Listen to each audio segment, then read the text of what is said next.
మనం జీవిస్తున్నాం. కనీసం జీవించే హక్కు లేని పరిస్థితులు కూడా ఈరోజు మనకు కనబడతా ఉన్నాయి. మన దగ్గర బెల్లంపల్లి మున్సిపాలిటీలో గత 4 సంవత్సరాలుగా పనిచేసిన పట్టణ ప్రగతి కార్మికులని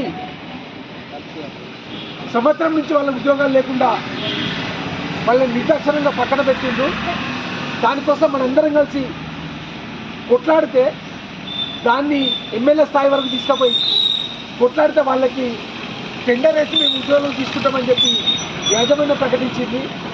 ఆ టెండర్లో దళిత రత్నాలు, మేము దళితుల కోసం ఉద్ధరిస్తాము, మేము దళితులము, దళితుల కోసమే మా ప్రాణాలను త్యాగం చేస్తామని చెప్పుకునే నాయకులు ఈరోజు 20 మంది దళితుల కుటుంబాలని రోడ్డున పడకుండా మనందరం కొట్లాడి నిలబెడితే ఈరోజు కాంట్రాక్ట్ పొందిన దళిత రత్నాలందరూ కూడా ఏమంటున్నారంటే నేను 10 మంది కంటే ఎక్కువ తీసుకోను అనేసి. దళితుల కోసం దళితులను ఉద్ధరిస్తామని మేము దళితుల కోసమే పుట్టినామని చెప్పుకునే వాళ్ళ పుట్టుక దేనికి సంకేతమో మనం అర్థం చేసుకోవాలి. కేవలం వాగ్దానాలు చెప్పడం, ప్రగల్భాలు పలకడం, ప్రసంగాలు చేయడం వరకే పరిమితమైన ఈ దళిత రత్నాలందరూ కూడా దళితుల ఏమాత్రం ఉద్ధరిస్తారో మనం అర్థం చేసుకోవాల్సిన అవసరం ఉన్నది. దీనికి పరాకాష్ట ఒకటే, కొట్లాడితే తప్ప మన బతుకులు నిలబడాయి. కొట్లాడడానికి అందరం సిద్ధంగా ఉండాలి.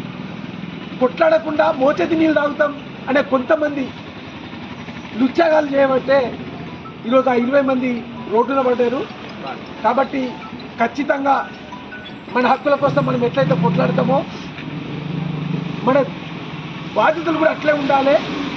కాబట్టి నేడే రోజు సందర్భంలో మరొక మారు మనం మన పనిని ప్రేమిస్తాం, పనిని గౌరవిస్తాం, అదేవిధంగా సమాన పనికి సమాన వేతనం కోసం కొట్లాడతాం. ఈ కొట్లాట అనేది నిరంతరం జరుగుతూనే ఉంటుంది.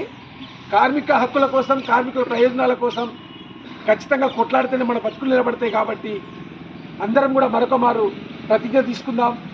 ఈ మేడే రోజున మన హక్కులన్నింటినీ కూడా మనం కాపాడుకోవడం కోసం మరొక మారు కొట్లాడతామని ప్రతినబూడుతూ ఈ మేడను అందరం కూడా విజయవంతం చేద్దామని పిలుపునిస్తూ ఈరోజు ఖచ్చితంగా మనం మున్సిపల్ కార్మికుల కోసమే, ఉమ్మడి ఆదిలాబాద్ జిల్లా మున్సిపల్ కార్మికుల కోసమే మంచిర్యాలలో సదస్సు ఏర్పాటు చేస్తున్నాం. కాబట్టి ఖచ్చితంగా వచ్చిన ప్రతి ఒక్కరు కూడా మంచిర్యాల సదస్సుకు రావాల్సిందిగా విజ్ఞప్తి చేస్తూ ఉన్నా.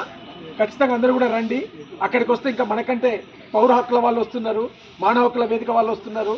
కాబట్టి మన జీవన విధానం ఎట్లుండాలో వాళ్ళు కూడా చెప్తారు. కాబట్టి ఖచ్చితంగా ఆ సదస్సును విజయవంతం చేయడానికి అందరూ ఎవరికి వీలైతే వీలైన పద్ధతులలో బస్సుల